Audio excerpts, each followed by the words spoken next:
It's an honor to be in Indian Institute of Management.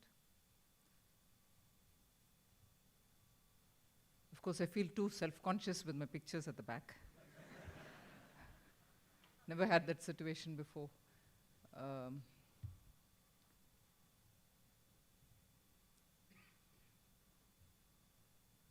The topic given, I'm sure some thought has gone into it, but again, has a very strange blend of things. And the professor, the kind self that he is, said you can speak for an hour. I've been a student and I know what it feels like to have a 1-hour lecture.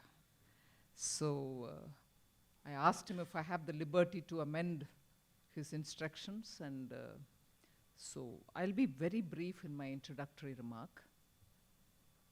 And I'll feel more comfortable leaving the floor open and answering as many questions as you would want to field. So with that said, I'll go back to talking about the topic, which again, a bit discomfort, saying, what is this, FDI, FII, and then also WTO? So a bit on all the three.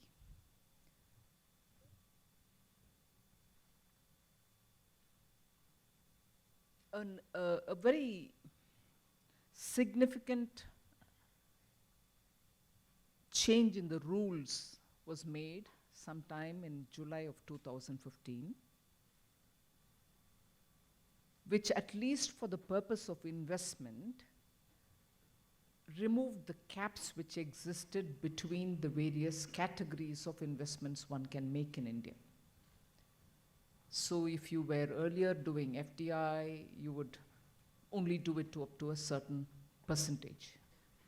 That was determined by the sectoral caps. Then if you were to do FII, you would do it at a different level because that was determined by a different rule.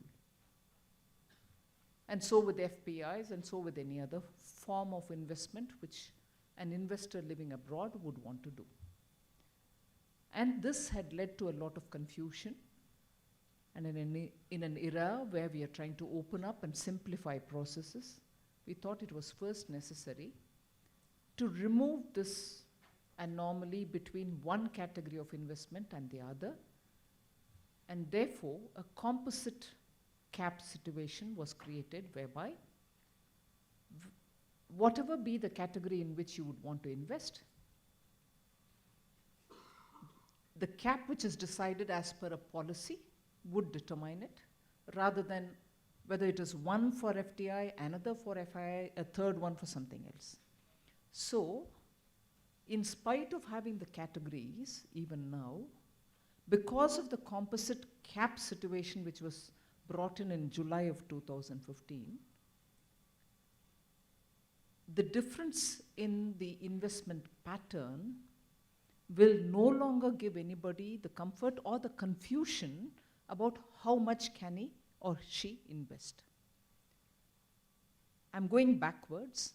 Therefore, whether you are an FII or FPI or FDI, the level to which you can invest in a particular sector is sectorally decided based on a policy, and anything that you would do, therefore, investing in a particular company would be going through largely the automatic route, wherein there will be one stage of looking at all your documents, and if every compliance as per the foreign exchange regulation, foreign exchange management, or the SEBI regulations which govern them are complied with, you get the approval for the investment that you would make.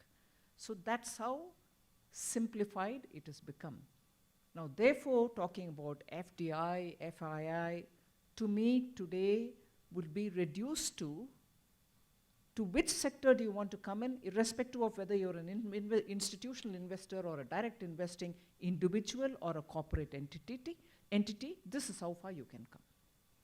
Now, FDI is the direct investment by persons who are living abroad, a corporate entity or an individual, who are governed largely by the foreign exchange management rules of this country, which are only as recent as 2000, I think. The year 2000, the final shape was given to that management. Earlier, probably it was called something else. So I don't really need to spend time on the definitions of what FDI are or FII are. You'll get it anywhere.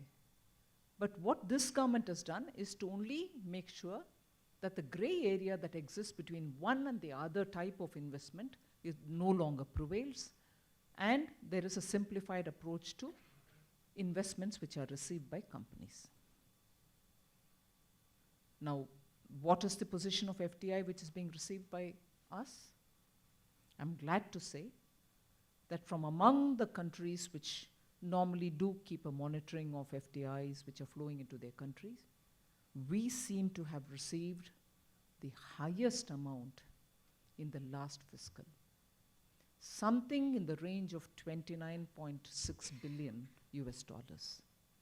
And the period could be April to December, April to April, whatever. The last fiscal is what I'm talking about. If in percentage terms that we need to talk about it, it is a 38% flow compared to, that's an increase compared to a 16% dip all over the world. Which in other words tells me that Indian economy, the confidence that the Indian economy is instilling in the minds of investors is only improving by the day, and there is greater confidence for people to come and invest in India.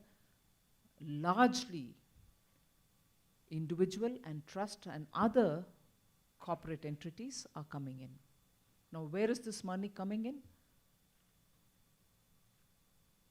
The general feeling would be, oh, it's coming into IT and IT-enabled services. Well, IT-enabled services also receive it, but if I know my statistics or the figures that we have in front of us, IT-enabled services are probably the third highest receiving FDIs. The first one is services other than IT and IT-enabled services, which may include a lot of things, a lot of miscellaneous things. It could be courier services, it could be getting into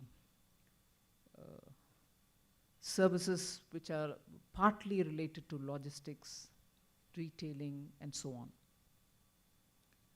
But the first one is therefore that category, which is a lot of miscellaneous items going into it. Second is construction, infrastructure related, which receives a lot of FDI. Then you also have retailing, other than the bits which go into, by definition, into the first category of miscellany. Retailing receives a lot of money. And as I said, then you also have IT-enabled services. Chemical industries are also receiving, other than, say, fertilizers, they are also receiving a lot of FDI. So that's about FDI. FIIs are dropping. There is no increase in FIIs. They're actually progressively coming down. Now, just let me go back to the FDI for a minute. The largest source of our FDI, till now, everybody would say with a smack or a smear in their face, is, oh, Mauritius. Singapore has overtaken Mauritius in terms of the biggest source of our FDI. Now, Singapore, yes, Mauritius.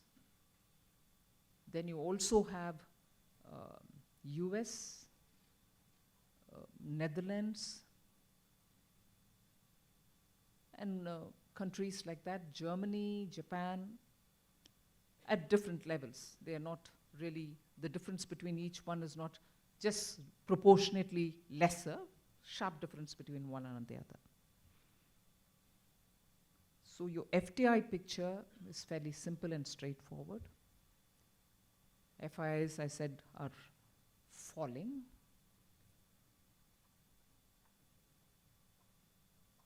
And of course, repeated questions are asked of FDIs. Okay, the Prime Minister is going around visiting countries.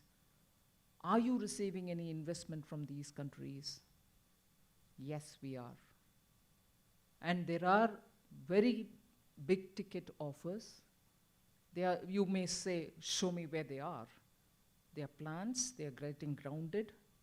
Like for instance, you'll recall when Prime Minister visited Japan, 35 billion US dollars were committed, both through public and private investments, which were to come in the next 5 years.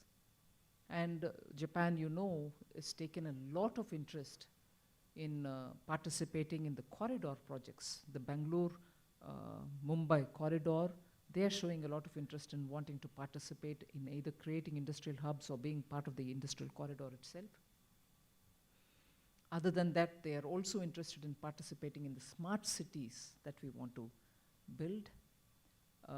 As you know, they are already committed to have a participation in the creation of the new capital for the state of Andhra Pradesh, Amravati. They're also taking interest in bullet trains. So that's how far I would explain about Japanese or investments coming from Japan. Now, investments also were offered to the extent of 20 billion when the Prime Minister went to China. China is also very clearly identified itself with creating 2 industrial parks, one in Maharashtra and one in Gujarat. The Maharashtra one, they're also bringing in truck manufacturers from China who have a collaboration with Mercedes-Benz, and they would come and produce that brand of trucks, mostly for export. China is also participating in a few more investments which are being created for production of several other manufacturing goods, the categories of which will be explicit soon. I'm only touching on some of the main things which have been committed.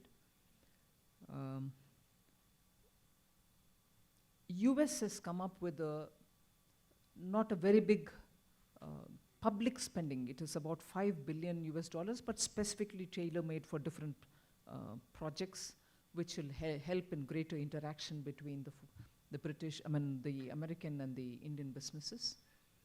The US-India Business Council has assessed that in the next 5 years, US business houses will be interested in investing anywhere between 40 to 45 billion US dollars in India in various sectors of activity. That's an assessment made by the US-India Business Council. Similarly, Korea, similarly Germany.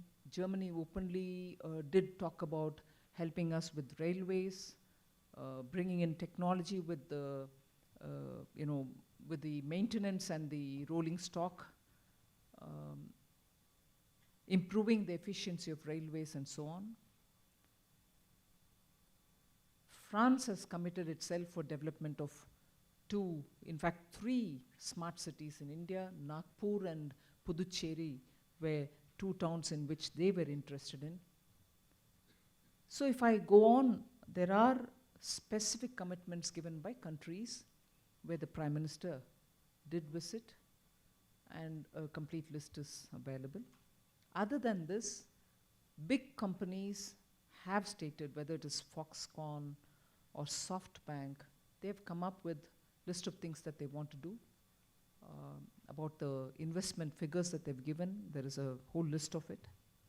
So we are actually seeing a trust being placed on the Indian investment environment, manufacturing environment, by countries who are now very clearly shifting manufacturing out of, let's say, China, where cost of production is going up, excess capacities are prevailing, inventories are really bothering companies, and they don't see a possibility of better production or better permutation and combination or better ecosystem for continuing in production in China. So many of them are shifting to, say, India.